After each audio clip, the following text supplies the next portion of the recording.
we're live. All right. So welcome to episode 301. So we were skipping something. I don't know. So next week is probably going to be episode 526. And then I was thinking after that we could go back and redo episode 125 because that one was kind of lame. So we'll be jumping around a little bit. just try to keep up. No, Chris isn't available, so I wanted to wait and do something special for the episode 300, possibly with 3 hosts, with a triumvirate of hosts. So we'll do that next week, hopefully. But how's it going, Matt?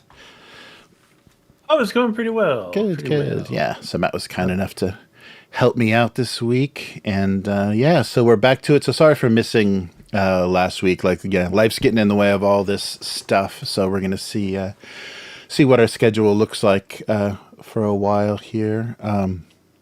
But yeah, so be getting creative with the gaming, I think. Yes, that's right. Yeah, we're gonna try because Bully Pulpit Games has a really amazing website for their Fiasco game. They're kind of diceless, GM-less. It's diceless, right? It's just cards, right? Yeah. They're yes, I believe it is. Yeah, so or maybe they're 6-sided that you spend. I don't know. Oh, okay. We'll figure it out. Yeah, we'll take a look at that. So tomorrow, for the actual play, we're going to pretty much just be running off of their website because they have a website that lets you generate your decks and your because I guess there's a mechanical deck and then there's a setting deck or the I forget what it's called, like the scenario that you're playing.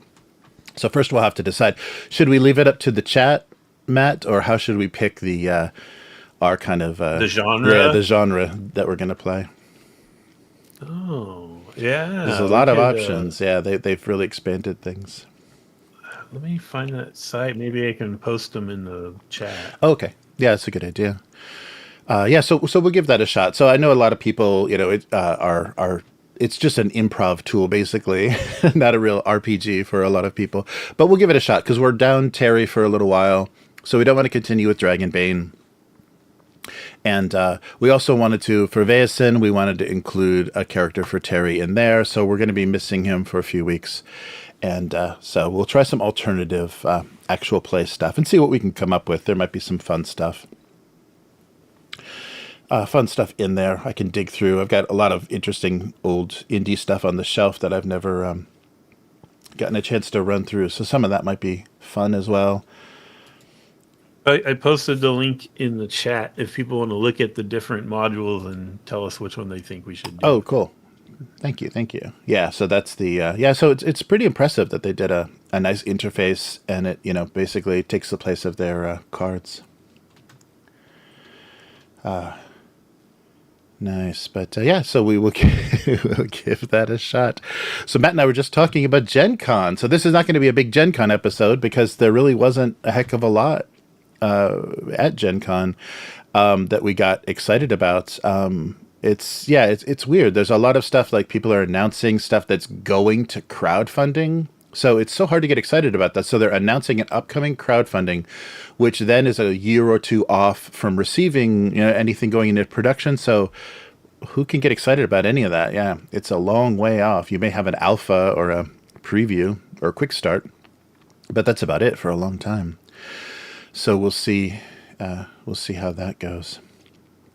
But I know there were at least a couple companies that just didn't come because of all the immigration issues and such. Interesting. Yeah. So.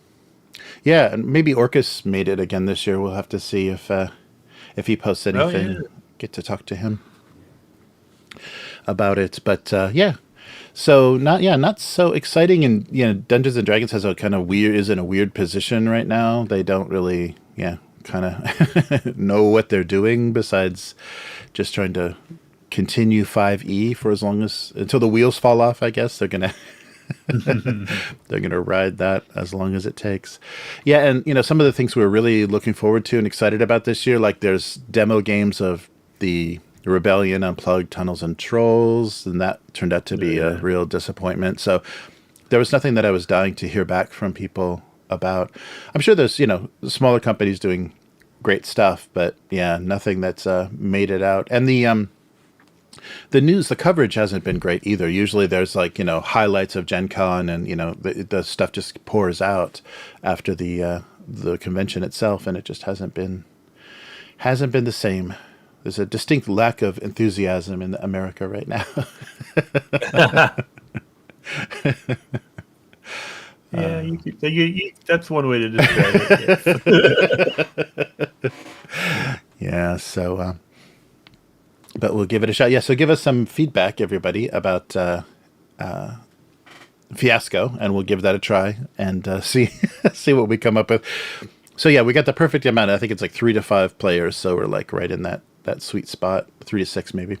So that'll be good. I have a feeling, because I haven't, the group here, before I started gaming with them, they had a couple of really crazy Fiasco sessions, and from what they were describing, it sounds like improv, like playing Uno, but Uno like has like dramatic consequences. It's like you play a reverse card, you change it's like, oh, okay, now it's red. Okay, oh, now, yeah. So we'll see how true that is.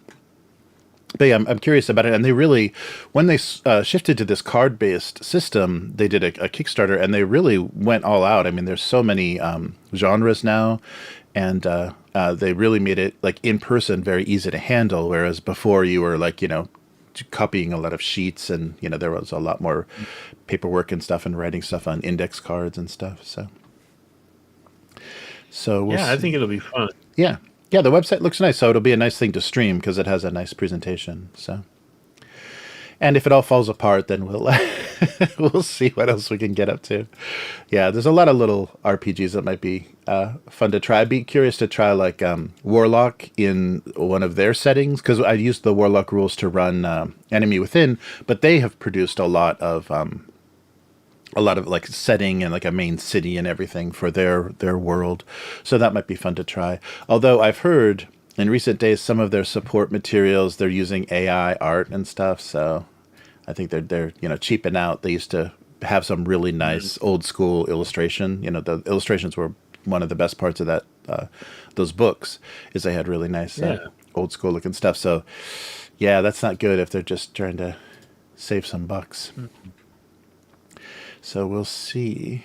But so we'll be up to that. Not much else. Chris will be back. Or Chris is back, I think today. But, that's jet lag from the US, so it's not fun. Especially as long as they've been there. It's going to take some reacting or some readjusting, and the weather here has been really brutal. We finally got a break. It was like near 100 a few days here, and that's insane because the humidity is like over 80% all the time. So it is just hard to exist recently. So we'll hopefully everybody will be back. Yeah, they actually I don't know if they changed the laws or they just emphasized, there is a law on the books that if your employees pass out from heat stroke, we will fine you. Like the government will fine you. Like that is a finable offense. You have to, control the temperature in your offices and your factories and stuff, and don't let people faint. It's that bad. But the tourism hasn't stopped. That's the great thing, is the tourists just keep coming. All right. So, well, let's get going for this week. Just a few minor things and a few mysterious things. A little bit of head scratching. I'm not sure what they're going to do. So not anything. I'm sure people will be, anxiously waiting for, but a few funny things that are out. All right, so let's do it for this week.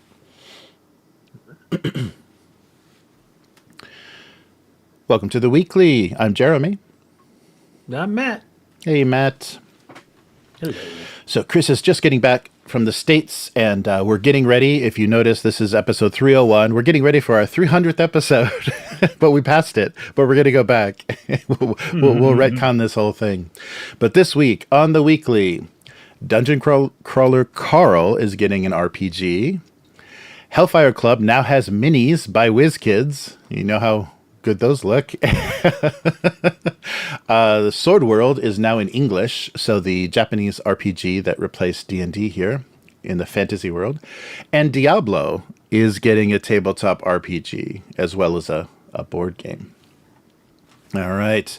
So let's start with, I think we were talking, I think Will has read these books. I've been recommended these books, but I just can't do it. I keep trying, but the writing style is not great, and I can't like get into exactly what's going on. But Renegade has announced, and we know the quality that is Renegade, has announced a dungeon crawler Carl tabletop RPG. So from Coast Guard veteran and a former Coast Guard veteran and his ex-girlfriend's cat are forced to compete in a dungeon crawl competition created by hostile aliens. Okay, that sounds like I don't know, like a Mad Libs, like, it was just like a very, very random things there. But this is going to be, Renegade is calling a full-scale RPG. So they're going to make an original system. This isn't going to be 5e. They're going to, like, I don't know, do it justice. No designers have been named on the project so far, and it's kind of early days. And Renegade, you probably know, they've worked a little bit recently on World of Darkness until Paradox kind of resurrected White Wolf. So they were working on a World of Darkness, and then they do all of the Hasbro IPs. So they've done the Power Rangers, G.I. Joe, Transformers, and My Little Pony RPGs, as well as the Welcome to Night Vale, which I think was crowdfunded a bit ago. So Dungeon Crawler Carl is Matt Dinneman's series of books about the, as we saw, the former Coast Guard guy. And so Ace Books publishes this. This is part of the Lit RPG series. So I'm not exactly sure, like, if this is... this is they're going to do a whole series of stuff based on books. So this says Renegade will develop an RPG based on this Lit RPG series. So maybe that's where Dungeon Carl comes from. So Ace Books is kind of trying to tap into the D&D market, and they're calling it, of course, Ace Books calls it a hilariously brutal world of Carl, where dungeons are filled with deadly traps, absurd loot, relentless entertainment, all based on the book series. So a quote from the press release: Dungeon Crawler Carl. That's really hard to say. That's almost as hard to say as Dungeons and Dragons. Dungeon Crawler Carl is incredibly imaginative and a compelling universe. We're excited to bring it to the tabletop. This is Scott Gaeta from Renegade Studios. Matt Dinneman has created a unique world filled with action, humor, and heart. Everything we look for in the setting that we can support is rich and engaging gameplay. So they want to support rich and engaging gameplay. Great. So they're looking to develop additional titles based on this same IP, like board games or deck building games. So expect to see a lot of nonsense now that Renegade has this, or I guess maybe Hasbro. Now that Renegade is doing this, expect to see a lot more silliness from this series. But yeah, it's hard to. I mean, I don't know. I don't know what exactly this is going to be, and the fact that they're going to go all in and make a unique system for it, like make it its own system. I don't know. Yeah, we'll see. Yeah. Will is a fanatic for those books. Oh. Mm-hmm. I don't get them. Like, I feel like it's the kind of thing that maybe you'd make a graphic novel out of and just be done. So right. But anyway, he loves the books, but he's been burnt so bad by Renegade in the past that he's not going to buy the game. Oh, wow. Yeah. And it's literally because they did such a horrible job with the other books he bought. Mm-hmm. Yeah, he's talking about like blank tables, like printed in books, like they actually had. Yeah. Just missing sections because they didn't do their editing properly or whatever. Yeah, it might be one of those studios that's kind of more of a modern day thing. They're a little bit larger and everybody's working remotely. So they're doing like a digital collaboration Teams thing. So I'm sure things get lost, before they go to press, things get lost in the shuffle, and they don't have the same level of editorial staff that they would have had, to review everything. There's not a final pass on everything to make sure it's perfect. They're just like, let's get it out there. We got a deadline. Yeah, that's the problem is, I mean, they can work remotely and have contractors doing different parts, but someone has to take ownership for the final quality control of the whole thing, you know. Yeah, and with these IPs, with these like, yeah, I don't think they want the, you know, like it's damaged the. I'm sure how Will feels about anything Renegade does, plus whatever that, you know, IP was. Now it doesn't have it has kind of a broken RPG, and it may also be like physical media. It's like getting harder and harder for companies to really commit to doing it well. So they're producing a PDF, and okay, we can get that out there, and if there's any mistakes, we can update it. You know, we can push a new version. Once it goes to press, you're not pushing a new version. You can't fix any typos or anything after it's, you know, gone to the printer. So it's just a different, maybe a different world. A lot of the younger designers and stuff are just, too much part of that digital world. So this is going to be a thing, and we'll see how relentless this IP becomes. And I totally get them, you know, or a company wanting to go crazy with this because it is like the freaking hotness right now, you know. So Right. I get the motivation to like get as much stuff out as you can now before it's not hot anymore. Right, yeah, before it cools down. Yeah. I'm just glad Renegade never did a Ready Player One RPG. Or anything like that. I guess that's like, you know, Hasbro has a lot of IPs, but they don't have that many IPs to throw in there. But it's a kind of, so yeah, Dungeon Crawler Carl, for me, is reminding me a little bit of Ready Player One, where it's just like, it's such a gimmick, you know, it's got like some nostalgia and gimmick stuff in it. And it's not clever enough. Like the idea is not clever enough. It's just wacky, you know, it's just kind of like, isn't this kooky? So I don't know. And it's, I mean, it's also like a space that's been explored in manga and anime forever, you know, like it's not actually a new thing as much as they want to just call it lit RPG and treat it like it's some new special thing. It's like this whole getting lost in a fantasy world thing has been done to death if you have any exposure to, you know, that kind of stuff. Right. That's true. But so expect this RPG to come out next year. So a lot of the stuff, there's just early warnings of a lot of this stuff. So Dungeon Crawler Carl's going to hit us next year, and I'm sure there's somebody has the rights to the movie already, you know, well in hand. So we'll see. Oh, I'm sure the streaming series of the movie coming soon as well. And it could be an amusing. It could be an amusing movie, right? Like, but how he's stretched it out over, what is it, 6 or 7 books now, is like, I don't even get it. I don't get it at all. Right.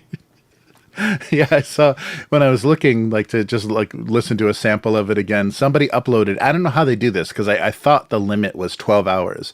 There's a 59-hour audiobook on YouTube. Oh my God. Of all of the books, obviously, then put together, yeah. So I don't know how they do that, because I can't get anything over 12. But there must be a way. Well, so the week before last, we were talking about a wonderful new starter set for D&D based on the Hellfire Club. And so D&D Stranger Things collaboration. The Heroes of Hellfire is now a physical miniature set that we're getting. This is a little odd. So this is WizKids, of course. So it's those wonky kind of pre-painted miniatures that cost a lot more than you would expect. They're coming out this October, and they're going to match. So this Hellfire Starter Club has the characters from the Stranger Things, you know, D&D session. So these are the miniatures of those. So the Welcome to the Hellfire Club box set contains the pre-gens for all of these characters. So that would be Lady Applejack, Tyre the Paladin, Nog the Dwarf, Sundar the Bold, Will the Wise, and of course a classic D&D Vecna. But instead of painting it terribly, they're going to do an effect on it so that it's painted to look like an unpainted pewter miniature. So it's going to look like an old white metal, like a lead figure. Okay. But it'll be crappy plastic. And so that is a funny, like, little retro touch they're doing there. But yeah, so they're basically just giving you more. I don't know.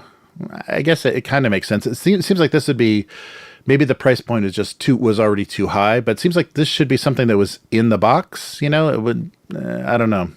because that's what they did with the first set, is they put the Demogorgon miniatures in the box for the starter set. But this newer one is already at $50, or already I think maybe $60, and it's got a lot of tokens and cards and stuff in it. So maybe there just wasn't space, and no one's going to pay $100 for the Hellfire Club. So yeah, some more wackiness from WizKids, but I thought that was funny that something that's not even a release yet, that they have no idea if anybody is going to buy, is now getting a miniature set. They might want to have waited until people bought that set and said, "Oh, it'd be great if we had some miniatures," and then WizKids could come to your rescue. How much is it going to be? Oh, they didn't have an MSRP on this press release, but if it's going to be their usual, it's probably going to be like $40 or $50. Like, their usual stuff is pretty pricey. Yeah. So Beetle and Grimm should do like a $200 up adults only version, and just make them all out of lead. Yeah, actual, just like lead. Yeah, use the exact formulation. Actual lead. Yeah. like real 80s miniatures. Right. Nice. Yeah, so we'll see how much people care about this, because Stranger Things will be done by the end of this year. Their last season, I think, is coming out in October or November, so we will not have to think about that anymore. So this was a weird one. This has been a thing that's kind of, existed in Japan forever, and because of the ravenous kind of fan base of Japanese things that have never been translated, there is already a fan translation, a pretty vibrant fan translation community for this game. So Sword World, the Sword World RPG is now finally officially coming to English. And it's been since 1989 that it's been in Japanese. So it's been around forever. And so there is a group called, Mugen Games, that is based in, I believe, Kansas City, that has made this deal.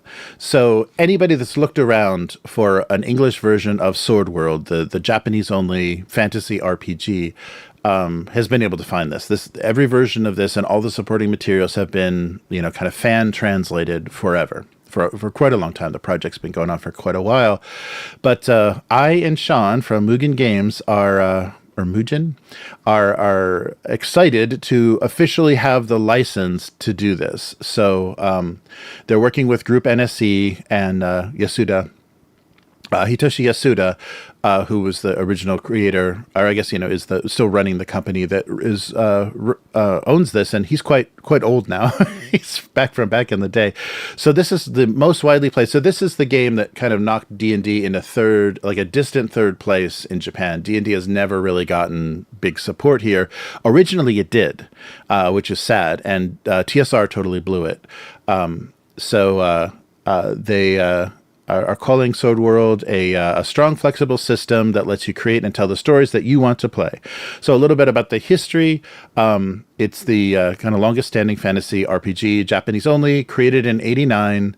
So it's been and it's had constant development. So it's up to version 2.5 or something.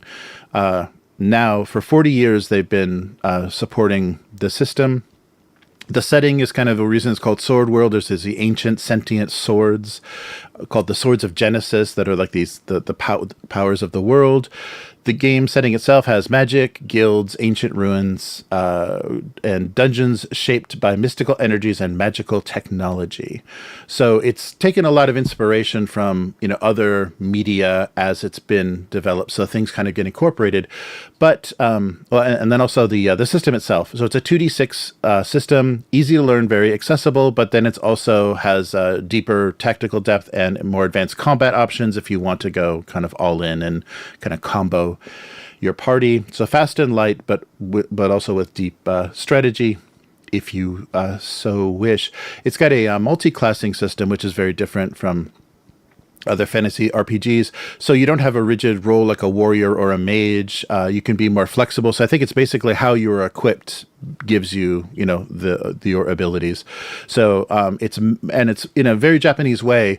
It's not, oh, I am the hero, I will slay the dragon. It's a cooperative, it's a party. So it's team based, and you're trying to complement each other's. You're not trying to be it's not individual heroism. It's party tactics and supportive teamwork and collaborative storytelling.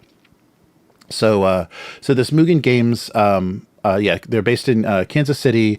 They opened the Level 1 game shop about 10 years ago, and then started visiting the game conventions and happened upon Tokyo Game Market, and also Spiel Essen, and where they met Hitoshi Yasuda from the owner of Sword World. So they just started talking early days, and I guess they had already started being interested in localizing Japanese games that hadn't been brought. So maybe more like board games and things that hadn't been brought to the U.S. But through these various meetings, they obtained the rights. So they are a retailer, they are a publisher, and they were already fans of all things Japanese. So they're going to put together a team of translators, editors, and designers and community leaders. I mean, the game, it just needs translation. It just needs localization. The art is great. It's, very immersive and very Japanese. So they don't really need to do anything to that. They just need to get the rights to it. Maybe that's the problem. So we don't want new art. We don't want new writing. We want a translation. So I'm really worried that they're going to kind of drop the ball on this. They're launching a Kickstarter campaign in 2026 where they will produce the Sword World 2.5 Deluxe Rulebook. So like a faux leather, gold embossed kind of looking rulebook. So this will be the first official translation into English, and then they'll do additional content, and they hope to, they're saying this is not one and done. They want to keep supporting it, but I don't want them to do original world building. That they better just translate what already exists if they can, get the rules to it. So they'll do expansions and adventures and then offer community resources. So hopefully it's going to get some good support. So I'll put a link to swordworldrpg.com. You can sign up, and they haven't released it yet, but when you join their mailing list, they're going to send you their 60-page PDF one-shot, kind of a quick starter with pre-gen characters so you can see how the system plays. But yeah, so a little bit more about the history of this game. So this is a game, that totally crushed D&D, but it didn't have to be that way. TSR was just really, really stupid. So when the translated versions of the Red Box came to Japan in like 1985, it had a small kind of faithful following. And one of those was Ryo Mizuno, who began publishing, kind of the replays of their actual plays. Like he would write out the transcript of their game sessions, and they were published in Comtic magazine, so a computer magazine. He had a column that was just telling the story of their previous week's adventure under the title of Record of the Lodoss War. And they were using the D&D system, all the monsters and everything. And they were a little bit frustrated. The translation, the Redbox translation, was called a little bit obtuse, and it didn't quite have the same cultural impact that it did in America. But these actual plays did. So the Lodoss War replays were insanely popular. So popular that they actually separated them out. They combined them from this little weekly or monthly column to the first kind of high fantasy novel series in Japan. So they've just published the compilations as these books of their play session. And then if you know anything about anime, these of course became manga and anime, and they did the world building, totally having to separate themselves from all things TSR. So they originally approached TSR about officially doing this, saying, we've got this setting, people love to read about it, we want to do an official D&D publication for this, and TSR just dragged their feet. They weren't really interested. They didn't really understand the value of it.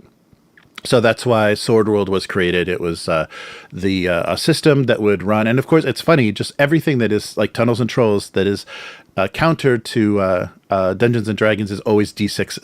It's just just D6s. We're not going to mess with polyhedral dice. Yeah, so these cheap paperbacks became very popular, and they basically, so this creation, Sword World, eclipsed its inspiration. So it was inspired by D&D. They had to create their whole other cosmology. So that became the world of the swords, the ancient swords. And but there are, if you look around, there are fan translations that already exist. And so the frustrating part is they should just be approaching the people that have already poured a lot of blood, sweat, and tears into doing a good translation of this game because they love the game. They should be partnering with them instead of starting from scratch. But who knows? And who knows the the egos and stuff involved with fan translators and stuff. But so it's gonna be difficult to probably beat the people that are already playing this in English. It's gonna be hard to get them interested if the translation is not of a very high level. So we'll see. So will it be popular in the US? Will people be excited and interested in playing? I don't know. We'll find out. I just hope they didn't spend a lot of money getting this license because the product that they're making already exists. It's, it's existed for a while. I think since like 2019 or something, there's been a pretty hardcore project of translation of Sword World. Yeah, but there is weight to doing it in a legitimate licensed way. I think it's probably going to garner them more attention, and I think they'll join so many other games now where they'll have a big opening, they'll find their little niche, and that'll probably be about it. But I think that's just the way it works now. I think if you can put out a game and kind of carve out your little space in the industry and not expect to be the next D&D, like you're probably a success now, So as long as they're, like you said, they do a good job of the translation, they manage their Kickstarter well, and they actually engage, I think they'll probably at least initially have some success. I signed up. You probably did too, but I signed up to get the little quick starty thing, and nothing's arrived yet. Yeah. So I don't know what the time frame on that is, but I would love to see it. I would love to see it. I've heard of this game. Don't know anything about it other than I guess it's overlap with Record of the Lodoss Wars, but. Yeah, so I'm excited. I want to check it out. For sure. And I think it's going to be, having this officially out on the market so people can have access to it. It will be inspirational, I think, because it's very different thinking. You are this chosen group of people, but you're supporting each other. And always the fantasy, if you've watched any fantasy-based anime and stuff, it's very Japan has a way that they think about this. And the party assembles and they go to the job board and they choose the job board, and then they have to register at the appropriate guilds, and then they go out on their on their quest, on their mission, and then they come back and they get paid. So it's very much this is this very funny old school but very one pattern. It's like there's just one way that it's done, and I think Sword World has a bit of that in it. So we'll see. So it might be fun to do as a one shot on the channel or something. I think so. And I think you might be surprised how interesting this kind of, it's not classless system, but it's there's fluidity. If you're I don't really like being in the front swinging a battle axe, and you can just your character can just step back and pick up a staff. It's very interesting the way that kind of how the Final Fantasy MMO, like Final Fantasy 14, is more like that. You're basically playing the same character, but you just equip yourself differently and you have different abilities, and you level that up. So very super multi-class. So we'll see what happens, but it's the game has a funny history, and so many manga series were directly taking inspiration from D&D, and they used Beholder and Mind Flayer and the TSR monsters in there, and they've had to since then change names and stuff to get into the American market, or at least get it localized. All right. So that should be something to look for on the channel. If we get this this quick start, we'll probably give it a shot. And Alchemy makes it pretty easy to try stuff out for us. So we'll throw that together, and and it's 2d6, so it's not going to be difficult dice mechanics to play on a VTT. Yeah. All right, and finally, so this reminds me a little bit. We talked about Warframe. So Paizo, their Starfinder system is trying to be able to play Warframe, and that's a video game. It's a very looter shooter kind of video game, and we're getting another tabletop RPG that is just an action RPG. It's just a looter, like a hack and slash looter game, and that's Diablo. So finally. We've been hearing about this for a while. This was originally announced at BlizzCon in like 2024, I think, or they've been hyping it for a long time. But Diablo is getting a tabletop RPG as well as a board game, and the board game is going to, have miniatures and things that you can use in the RPG as they do. But this is Glass Cannon Unplugged, and they have a pretty good track record of adaptations of video game to board game that really work well. They did Frostpunk, Apex Legends. There's another big one that they did, but they're really good at tuning mechanics so a board game feels like a video game experience. And they'll probably do that well with Diablo, but I'm not sure about the RPG. But there's a surprising detail to this. So, of course, Diablo is the hellish worlds with action-packed combat and sprawling skill trees. Yeah, so it's going to be a big skill tree RPG. Unfortunately, what they licensed is the most recent version. So for both the board game and tabletop RPG, we're talking Diablo 4. It's, very similar. It's a little bit kind of genericized and kind of dumbed down. I don't know. It doesn't play very well. Diablo 4 is not very fun.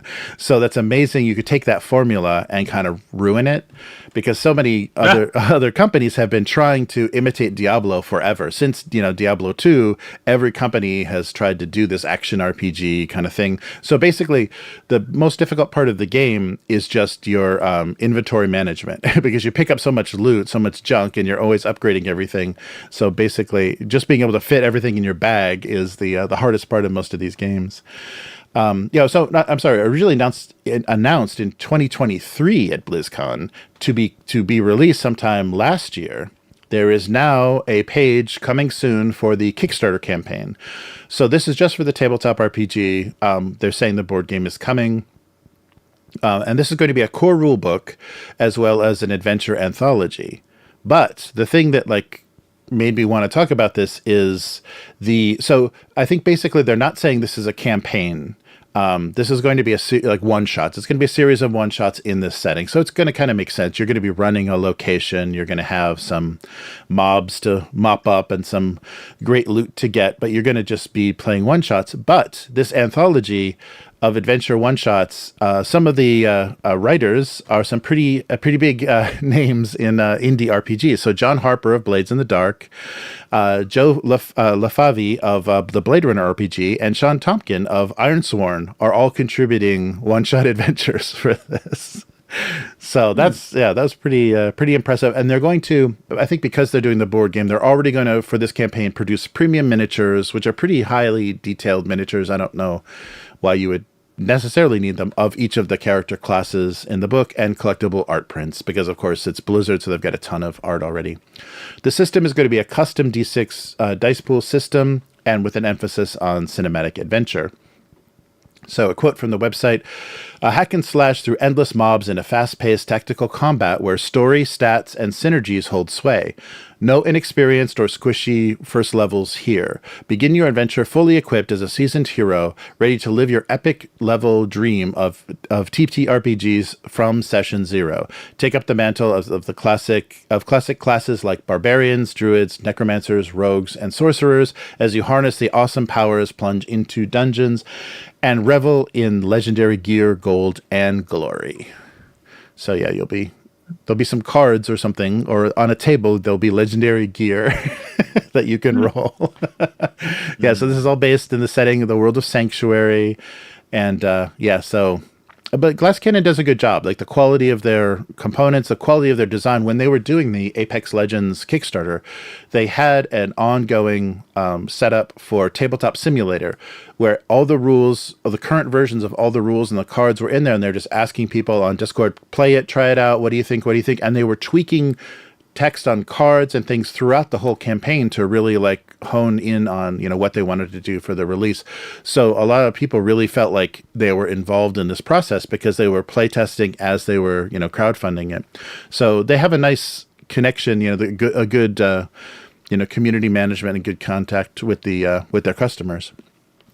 So that might help, but Blizzard is and Diablo, they're kind of, diminishing brands. I mean, they're very far from their heyday.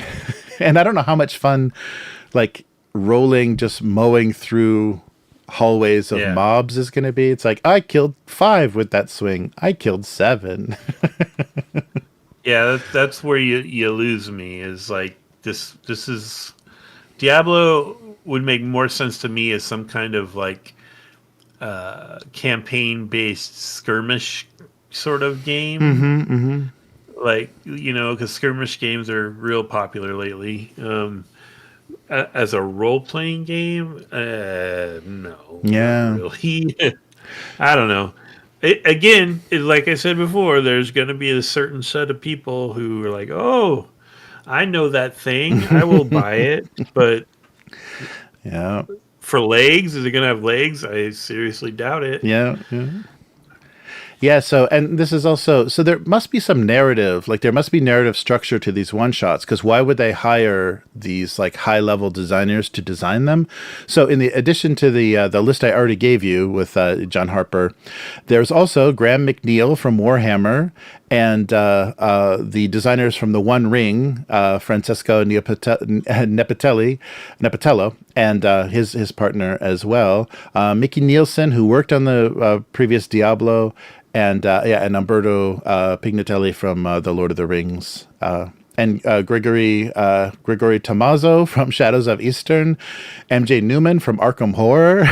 They've got a lot of people that have great credits that are just contributing a one-shot adventure. So that reminds me a little bit of Daggerheart. Daggerheart, those scenario, the frames, the campaign frames had some really accomplished, RPG designers writing them. So I don't know. Yeah. This may become a trend now. Just take advantage of, recognizable names on a recognizable IP. Come on. You gotta buy this. Yeah. So very interesting. This is like didn't they do a Doom? They've already done like a Doom RPG, like a tabletop RPG. I think Critical Role played a one shot of that. And so there's some of these RPGs where you're like, what exactly am I playing? There's not as much crossover between video games and tabletop as, it's not completely translatable. Yeah. I mean, unfortunately, RPG as a term has been taken away by video games, so we have to call them TTRPGs, which is, for an old person like me, is really annoying. But people that think they're the same they're very different. Like, it's not an RPG, no matter how well developed and into it you get, like the new Baldur's Gate or Skyrim or whatever, like it's not the same thing as playing a tabletop role playing game. And when you try to force what you do in a video game RPG into a tabletop role playing game, it's more like an experience. I think it's like, yeah, we'll do this, but it's not gonna have legs. It's not a long-term TTRPG solution. Yeah. And they're already saying it's not, there's no campaign, so it is going to be just one shot. So play the shots you like and maybe write your own, and then you're done. Yeah, so interesting. And I don't know how much experience Cannon Unplugged has with writing rule sets and actually, laying out a nice core rule book of a system that will be very playable. It's going to have beautiful art and it'll have nice production values, some big names, but I don't know. I wonder how interesting and playable, because Blizzard, because of Activision, I think Blizzard has just, cannibalized all of their IPs. There's really nothing left of what they were and what it meant to people anymore, because the the Diablo Eternal. Remember, before they announced Diablo 4, they announced Diablo the mobile game at BlizzCon or E3 or something, and people are like, "What are you talking about? A mobile game is not, what anybody wants." So yeah, don't you have a cell phone? They yelled at the audience. So we'll see. Glass Cannon does nice stuff, so I hope they Glass Cannon Unplugged. So I hope they pull this off, but I don't know. I don't know if it'll be, and it's one of those things going to be paired with their board game. And we've had experience like in the past, like some of these, like really these RPG style board games have emergent storytelling and stuff. So they're almost enough of an RPG in some cases. It's, much more tactical, but you get some story out of that maybe you don't need an RPG, like if the board game has enough narrative in it or has some narrative like flexibility, it's weird that they're doing both, they're good at doing board games, but I don't know why they think it's necessary to do both. But they must have had one hell of a meeting at a previous Gen Con or whatever to get all those people involved. So yeah, we'll see. All right, so that is going to do it for this week. So, Matt, where can people find you? I'm on Instagram and Blue Sky. It's at Hargald, HARGALD, where I've been kind of hyping up the new Gen Con video for Broken Empires that Trevor Devolve did. Got me super excited for that game. Just drop by and say hi. How about you? Nice. So I draw a single panel gag cartoon, which I occasionally stream. I haven't streamed it much lately. So Abuse Cartoons you can find on YouTube and Twitch. The stream will pop up on this channel as well, if it happens, when it happens, however it happens. But you can read this cartoon at gocomics.com/domestic abuse. There's a link in the description. And also, if you like what we're doing here with the weekly, consider becoming a weekling. You can do that at patreon.com/upturntable.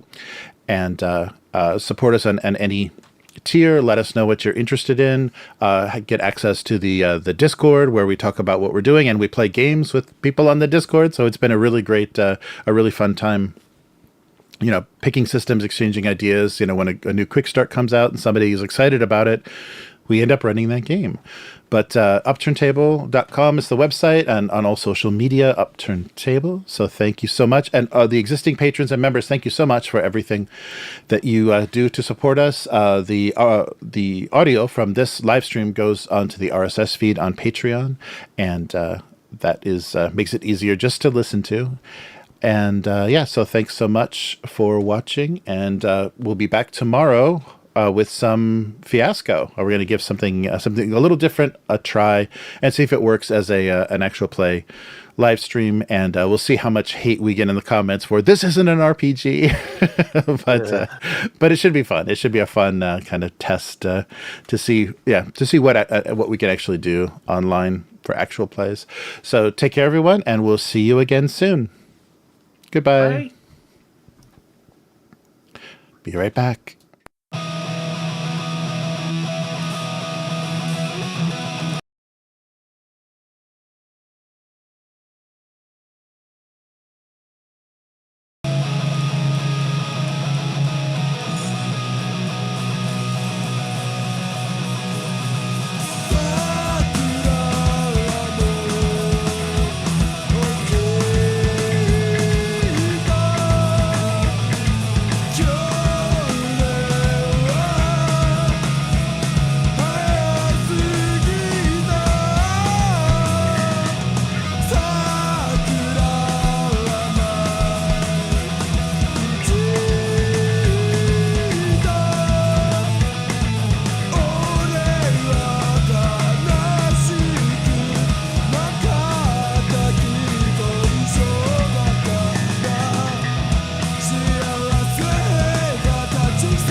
right. So yeah, not much. There wasn't a lot of excitement from Gen Con, so we didn't talk about much. But yeah, you said, but Broken Empires had a nice presentation, and it was live streamed. Yeah. Yeah, so Trevor did a live stream What? from it. Well, he posted it on YouTube. Hmm. It might have been a live stream originally through Gen Con Mm-hmm. site. I don't know, but I watched it on YouTube. It was really cool. I mean, some of it I already knew because he was kind of doing it from approaching it like people had never heard of the game before. Mm-hmm. So, but he was covering all the beats. Like, I'm really excited to try. So it's if you haven't watched our interview with Trevor Duvall, it's on the channel. Yes, yes. And it's quite informative, but it's he calls it sim light, right? So it has some stuff that's kind of from classic, more crunchy simulationist games like RuneQuest, Mithras, and Harn World. But he's pulling it back so it's a little quicker and less math crunchiness and tracking every million things. So it's an interesting blend. Like, I'm real excited. It's a percentile skill-based system, so no classes. Mm-hmm. The combat is really cool because it's percentile, but everything in you roll and your opponent rolls, and you're looking for success levels, right? So you want to roll under your skill, but it's what he calls a blackjack system, which apparently is what the old Delta Green used, where you want to roll under your skill, but get as close to your skill as you can. Mm-hmm. So basically, say you have a 60 in your attack and you roll a 59. That's optimum almost, because you're counting success levels, and the success levels is equal to your tens digit of your percentile dice. Mm-hmm. So if you rolled a 59, that's 5 success levels. Right. And then and your opponent's countering if they're aware, and say they roll a 32 or something, and so they subtract their 3 from your 5. But also your die roll, the ones digit tells you where you would hit them if you hit them. Right? And so there's no hit points. It's all wounds. So you track every wound you take, you track. And which sounds cumbersome, but it's actually kind of cool. He hasn't gone too overboard with it like some of the older games. Right. And to make it quicker, he went to zone combat instead of a grid-based combat. But there's all these cool combat tricks too, right? You like your weapon, what makes your weapon different from other people's weapons is the combat tricks available to that weapon and how much it costs in success levels to trigger them. So you might have like a short sword that can, for 4 success levels, can knock away your opponent's shield. And you don't spin the success levels, you just have to have that threshold. So you still get to use them for the attack, but now you can go, oh, I got 4, so I knock away his shield and then hit him. So now he doesn't get to count his shield defense. He's just going to take this damage to the face or whatever. Right. And there's tripping, and there's even like compel surrender. So it's a really potentially deadly combat. Yeah. But what he likes is his examples are all like, a lot of times the combat's just in because people are wounded and they run away, or you compel their surrender, or you disarm them so they surrender.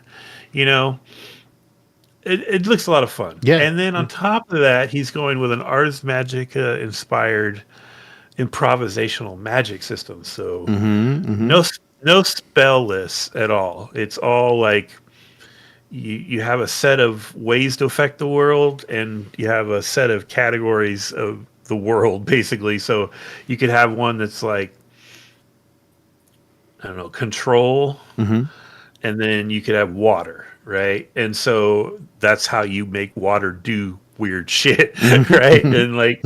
And so it's this whole system, and it's still skill based. So your skill in these different areas kind of will tell you what kind of wizard you are.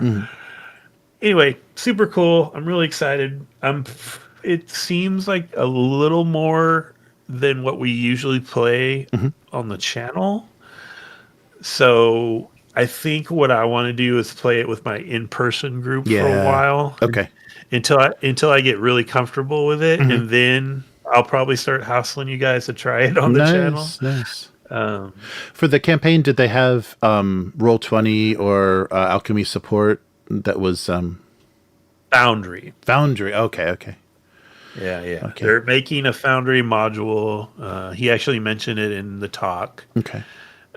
where he said it's moving along well. Hmm. The game is done, so it's everything's written and done. They're literally just waiting for art. Oh, wow. Is what they're waiting for now. Well, that's nice that they didn't just put mighty warrior holding sword enter. Oh, that's great that they actually like will be Yeah. patient and wait for good quality art. Yeah. So, but he did promise the PDF to backers by the end of by Christmas. Hmm. Nice. So what he's thinking about doing, and I'm all for, is he's thinking about releasing just his basically the document he and the other creators use. They're kind of like their Google document, Hmm. Hmm. They're thinking about releasing that to backers if the art doesn't look like it's all going to be done Hmm. in the next couple months, which is totally fine with me too, because I just want to Yeah. get my hands on this thing and try Yeah, it out. yeah. Yeah, I really like when we were talking to Trevor, him describing his influences and then how how much information a single dice roll had was so great. I thought that was a really good economy of because there were things Yeah. from basic role play that made me think about that because like rolling all the dice because they're all different size dice and rolling all the dice you would need at once for your damage and the location and the skill roll, just roll it all out, and even if you fail, at least you'd have that information. I liked doing that. Hmm. And so it's like, yeah, but what if that information was concentrated on fewer dice? Yeah, that's great. Yeah, it's cool. And he got an idea from a backer, which Hmm. is kind of cool. So, because like there's just general hit locations, which if you've played like Warhammer, you'd be familiar with. So there's like head, body, right arm, right leg, left leg, Hmm. right? And so in the basic idea is if you take a wound your right arm, there's a spot on your character sheet where you're going to write that wound and how severe it is. But Trevor was saying, I guess on one of his talks, he was like, yeah, but isn't it cooler to know that he slashed your wrist or he cut into your bicep or something Hmm. like Hmm. that? So he was originally going to make this more detailed chart you could roll on after, Hmm. and it had no mechanical bearing on the game. It was just to be more fun. Yeah, yeah. And then a backer was I think it was on their Discord, was like, well, why don't you just make the ones die of the opponent's roll tell you that? Oh, And so it's still just those two rolls yeah, right, right. telling you everything. Nice. I was like, that's cool. Yeah, yeah, that's really fun. I like that. I love that economy. Like so much information in there, and also, so is there a kind of a face to face? Because you're talking about like the kind of a blackjack roll, but does your opponent's roll counter things like if they're closer to their what they need but under and you're further away, like if their number the skill levels are less, can they can protect themselves, like their role can actually either do damage or completely protect themselves. Um, I think there's a repost Okay. kind of combat Hmm. maneuver, Hmm. but it's all success levels. Hmm. It's not That's like what I meant. I'm trying to Success think. levels. Was it RuneQuest? I think where like it was like the effect level. It was like how much better, how much under your skill did you roll Yes. compared to your Yeah. opponent? Yeah, so it's still it's a little simpler than that. Oh well, less math, right? Because Hmm. Hmm. it's just comparing the success levels. That's So good. Yeah. if you're defending and you get 4 success levels, you get to subtract that from the attacker's success levels. Okay. Okay. But I think the way there are some weapons that might have like a repost option or something like that. Interesting. Yeah. Yeah. That would make sense. One cool thing he pointed out that it's totally minor, but it's the kind of thing that makes like an old, person that's into history stuff real excited. It's like on the dagger, they gave it a special attack where if your opponent is on the ground or grappled, and you can do this special dagger attack where you ignore like 5 points of armor. Oh. Uh-huh. And the whole point is it's actually really historically authentic, because you'd have these tanks in plate mail on the battlefield, and there was nothing a normal footman could do to them. So the whole point was you pull them down and get on top of them and stab them through the eye hole of their helmet or whatever. Right. Like that was like literally how you kill the knight, Right. Right. and so it's like, oh, they thought about that when they made the dagger. That's so cool. Yeah, that is good. Yeah. Yeah. Very cool. Nice. Well, you mentioned Warhammer, and I guess you had a little bit of a look at the old world system. So, for some reason, Cubicle 7 is doing another Warhammer Fantasy game based on the new setting for the Warhammer Fantasy Miniatures game called the Old World, and it's set before kind of the end times, like well before the end times. So, I think before they've discovered the lizard men or vampires or anything, kind of early days of chaos and hell. So what was that system like, or what did you think of what they came up with? Yeah, so I watched the character creation video, and they did explain a little bit of the system, not super detailed with some of it. And I wasn't mad at it. Like it was, so the system's going to be a dice pool system, which is totally different for Warhammer. Basically, you're going to have a stat line that, if you're familiar with any Warhammer games, is going to look very familiar. So like move, strength, toughness, blah, blah, blah. But every value is a number of dice you roll, more like a Year Zero system game, like Forbidden Lands or something like that. And I believe they're 10-sided.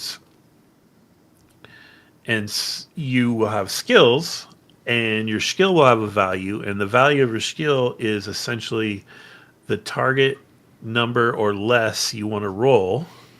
So say it's some kind of agility skill, and you roll your agility dice, which say you had 3 of them, you roll 3 of them, and if one of them comes under that relevant skill's value, it's a success.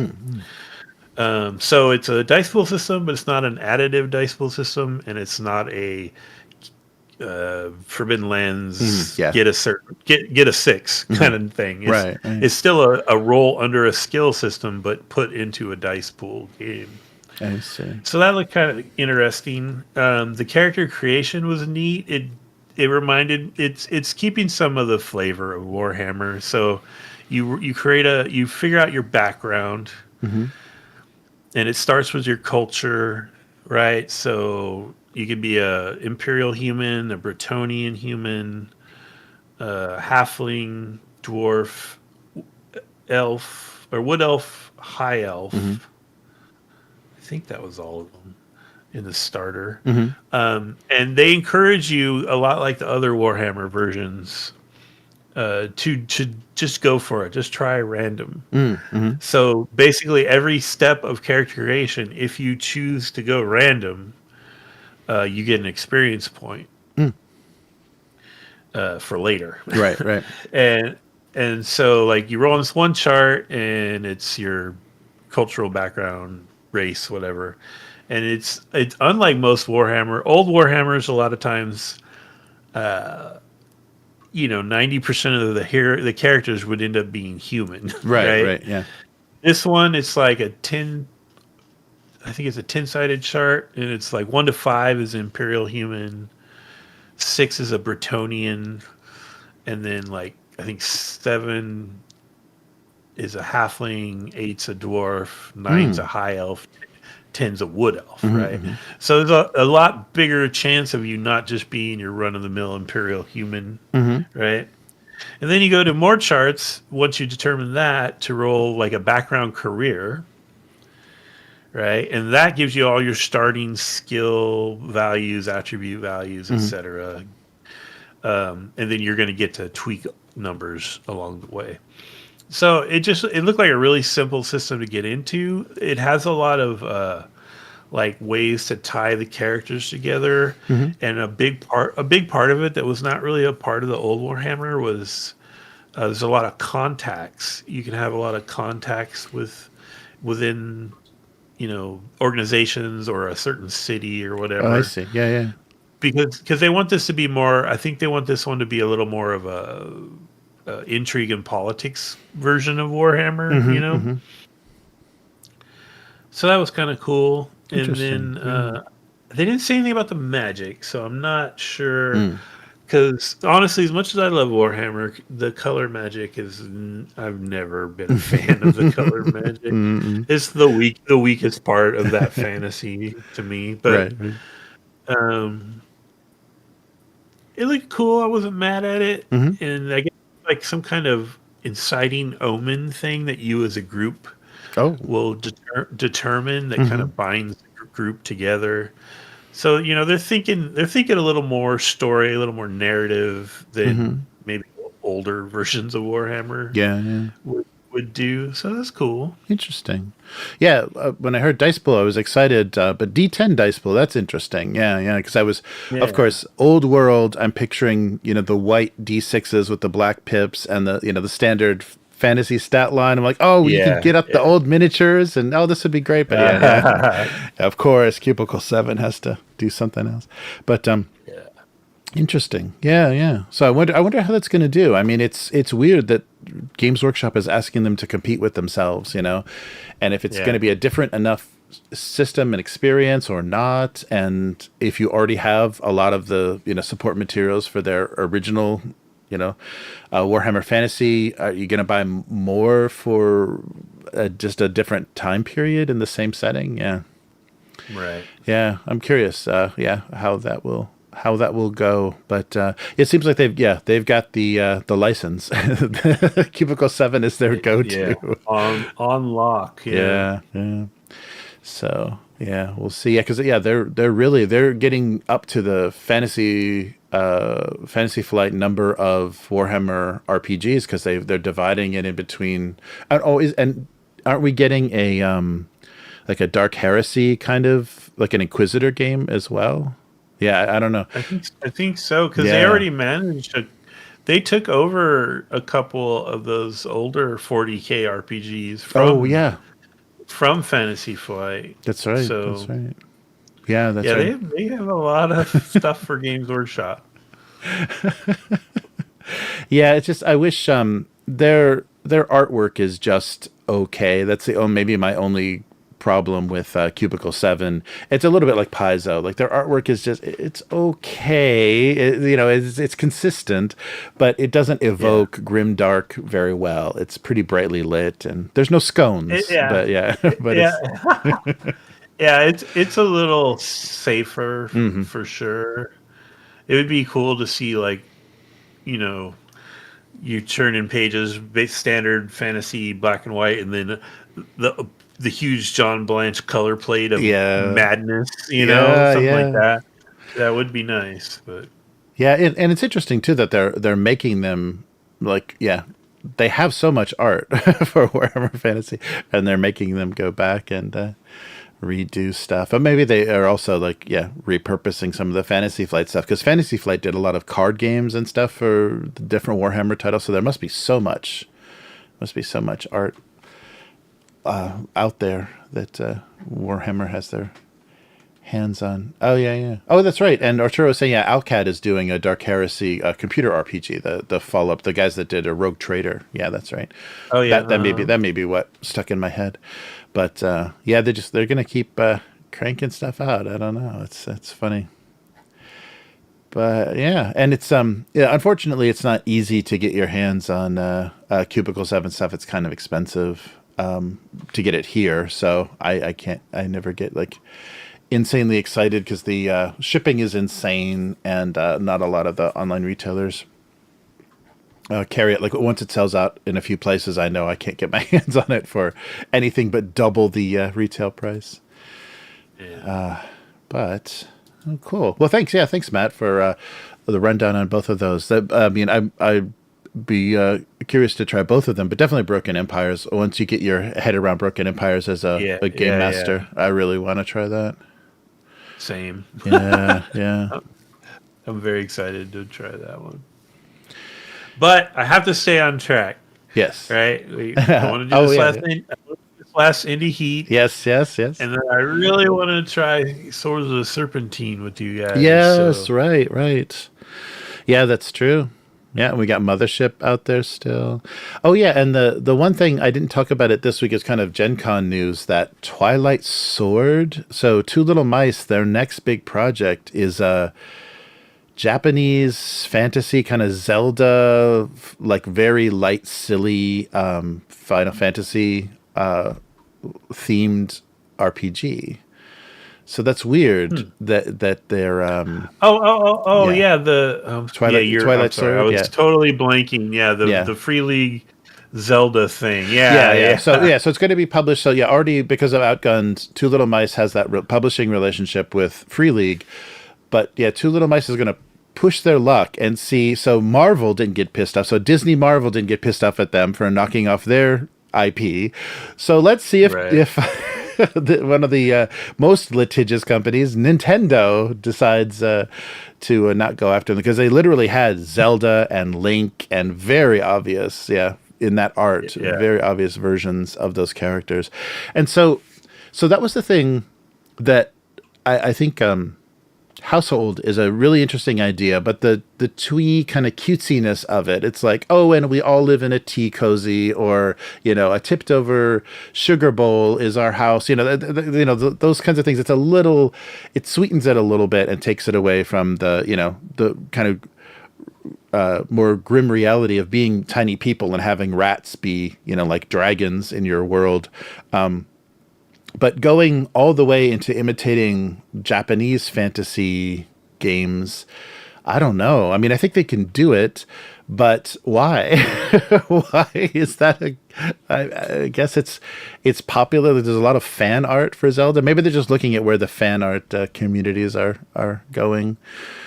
But I wonder how they came up with this as their next step. It's kind of like it reminded me a little bit of the world of The Walking Dead. It was the first time when Free League made me like not excited about what they were doing. Yeah. So I'm kind of thinking, oh, Two Little Mice, what are you doing? Yeah. I guess I keep saying Free League because they seem to be taking the lead on it. But yeah. It is Two Little Mice. So that's probably why Free League's just like, sure, whatever. It's your hard work. If it doesn't work out, it's not our problem. Mm-hmm. Right. Yeah, and they said it's going to be a new system, but probably another D6, probably a D6 dice pool, like how they do. I don't imagine they would go completely different from what they've done, because it seems to work for them. But it's just as far as setting and stuff, it's like I don't understand why they'd want to do a sweetened, dumbed down, or kind of just like generic-y, Japanesey like fantasy setting. It's very odd, because there is a Final Fantasy RPG, and why would you want to play Zelda anyhow? Like there's nothing in Zelda. Yeah. Right. Yeah. It's very generic. So I don't know. It's just cute. So, but maybe the illustrator will have a good time. She'll get to knock out some fun pieces. Well, the little bit of page layout that they showed looked super. Kind of reminded me of when you were talking about that new D&D box set or whatever. It's like it looked super simplistic. So it could be just a genuine play for younger players. Yeah, that's true. Yeah, because I think like Household wouldn't be like the first RPG you'd want a younger player to play because it's got a lot of politics and it's there's a lot more complicated between the different classes and different areas in the house. So yeah, if it was something dumbed down, no, go hit it with your sword or go talk to it. What do you want to do? Yeah, it's like maybe they're kind of thinking about an entry point Yeah. to their games. Yeah. Yeah, well, we'll see. We'll see what what comes up. But yeah, there's a lot of stuff going to crowdfunding towards the end of this year, and a lot of stuff from 2 years ago that's actually fulfilling. Everyone's talking about September, October. There's a bunch of stuff showing up, so I'll see if any of it actually gets to me. But yeah. Oh, and I didn't realize. So this is an interesting thing. So I have a couple of the starter boxes for the Gundam Assemble. It's actually the Gundam card game, the Gundam like battle card game, but they included some of the miniatures. So we'll get an idea of what the plastic looks like. It's push fit miniatures that's going to be part of the Gundam Assemble war game. But it's interesting that so basically in these sets, the miniatures are just tokens to use when you're playing to represent the models that you cards you played for the models. But the thing I stumbled into, like reading a little bit about this, is the Gundam card game is a bootlegger's like paradise in America. So I guess the English version is not released in any decent quantities. So it's probably released in like Japanese level quantities, which is like too small for the American market. So people buy up cases of this stuff, and there's they call it like Gundam black market groups, Facebook groups that are just like, here's this rare foil card, $400. It's like, it's as bad as Magic, if not worse. So if that's going to be the case, and Bandai's going to make the mistake of having like foil cards or exclusivity or limited shipments like they're doing with this Gundam English version of the Gundam card game, nobody in America is going to be able to play this miniatures game because the scalpers are going to buy it all up because I guess, Gundam's a big enough property. So the Gundam card game is a miserable thing to try to be into, I guess, in America because there's so many scalpers involved. So if they make the same mistakes, this miniatures game is not going to go well. It'll be very accessible because the quantities will be enough in Japan with the Japanese rules and everything to be okay. But I don't think the English version, it's going to be hard. And if there's a demand, like if people get the Japanese versions and start talking about it and playing it, and it creates demand in America, I don't know if Bandai will keep up. But I was really disgusted by how ugly the scalping community is for the Gundam card game. Yeah, so very few people have seen the miniatures in person at any shops because they've gotten just scooped up, and they're the sets are originally 35 and they're all going for over 100, 120 on online. So lovely. Good job, America. You did it. Yeah, so we'll see. So I'll do a video, and I'll talk a little bit about. I think it was GGS in the chat that was talking about the tactical combat Gundam game. So the kind of the random blind box miniatures game that they did, the pre-painted ones that they did in like 2004. So about 20 years ago, they tried this previously. And we'll take a little bit of a look at that. It seems pretty simple and very kind of scenario based.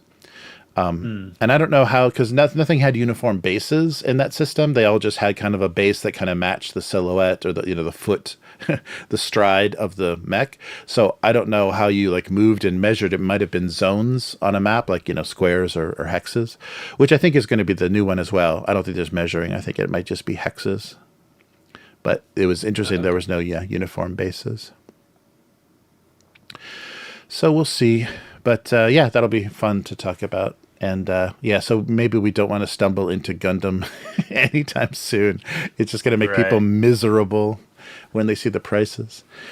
I think the model kits are starting to become that too in America. I noticed there's a lot of scalping going on with the new model, just the basic level, like the low grade, like 1,000 yen, 2,000 yen, so like $10 to $20 model kits. Those are getting grabbed up by scalpers and sold overseas for like $50, $60.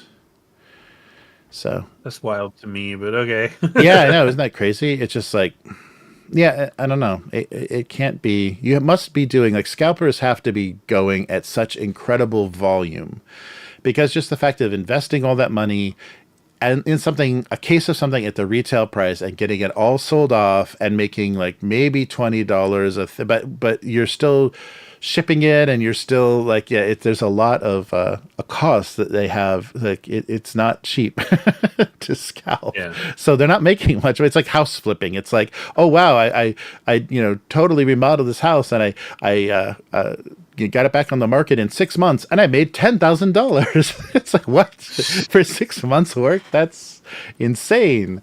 Yeah. So I think scalping has that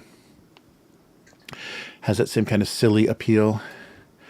So so maybe we'll take a look at the miniatures at least on the channel. They look pretty nice. The detail looks nice, and they're push fit, so they're real easy to put together, and they come on these very roomy sprues. But we'll see what if this actually becomes a thing, because Bandai Namco is not great at releasing stuff in foreign markets. I didn't even know what Gundam was until university. They were that bad at selling it in the U.S. All right. Well, cool. Yeah, so we will be doing some fiasco. We'll have some sort of fiasco. And it may just... Hope it's not a fiasco. Right, yeah. It may not be the game. It just may be a literal fiasco on our stream trying to play this game. So give us some, either on the Discord or in the comments here, give us some suggestions of what's playable. Otherwise, like, if there's not anything that seems preferable over another, maybe we'll just either, if you can do it randomly on the website, or just go with the heist, the generic heist. I think kind of the Maybe, first. Yeah, start with the heist, and that's the entry. Yeah. Yeah. So the kind of originally intended setting, get a little of the... that Fargo feel going. Nice. Pancake's house. I can't wait. So yeah, that'll be fun though. I think the three of us, that should be a fun thing to mess around with. Yeah. And see how it goes. All right. Yep. So join us then. So about this time tomorrow, and subscribe to the channel to get notified when that goes live. And we'll be back. We'll be back then. And thanks everybody for watching and commenting. Our usual. I didn't give our usual chat members hanging in there. So Calerion, thanks so much, and Arturo. And who else did I see? Miguel's there. Yeah. Nice. Good to see you guys. Yeah, thanks so much for... And over on... you've got a couple comments on Twitch from... now I can't see the name. It's in your combined chat. Julian or something like that. Oh, cool. Thank you, Twitch visitors. Do you like our nice, expensive... in your... Oh, yeah, there we go. Yeah, Julian Blue. Julian Blue. Yeah. Thank you, Twitch visitors. And let's quiet that. Thanks. Yeah, Julian joined us a while back, and is a frequent Twitch streamer as well. Yeah, thanks, Julian, for checking us out. Nice. Oh, cool. Oh, yeah, he was commenting about Level 1, the group, the Kansas City group. That has the shop that's going to do the Sword World translation. He says their shop in Kansas City is great. It's so much fun. Yeah. Very cool. Yeah, someone's there, Arturo. Oh, Arturo. Yeah. Do you know anything about Level 1? Interesting. Yeah, he said he goes there. So. Oh, nice. Need to go do an interview and get it in the can, man. Oh, yeah. Oh, yeah. That would be great. Yeah, if you could hit them up, that would be a great connection, because I'm very interested in what's going on with Sword World and kind of what their approach is, and if they're going to like try to, localize it or just translate it. If they're really trying to make it, because it's funny. I mean, Japanese players play RPGs, table talk games, so much differently than Western players. So already built into that game and that system is their style of play. So if they're going to try to make it the lone hero, or the whoever does the most damage wins, it's going to be a harder it's going to be hard to adapt that system to something that is not super cooperative. So yeah, that'll be interesting. Interesting to see. Yeah, very cool. But yeah, thanks everyone, and we will be back again soon. Goodbye. Bye.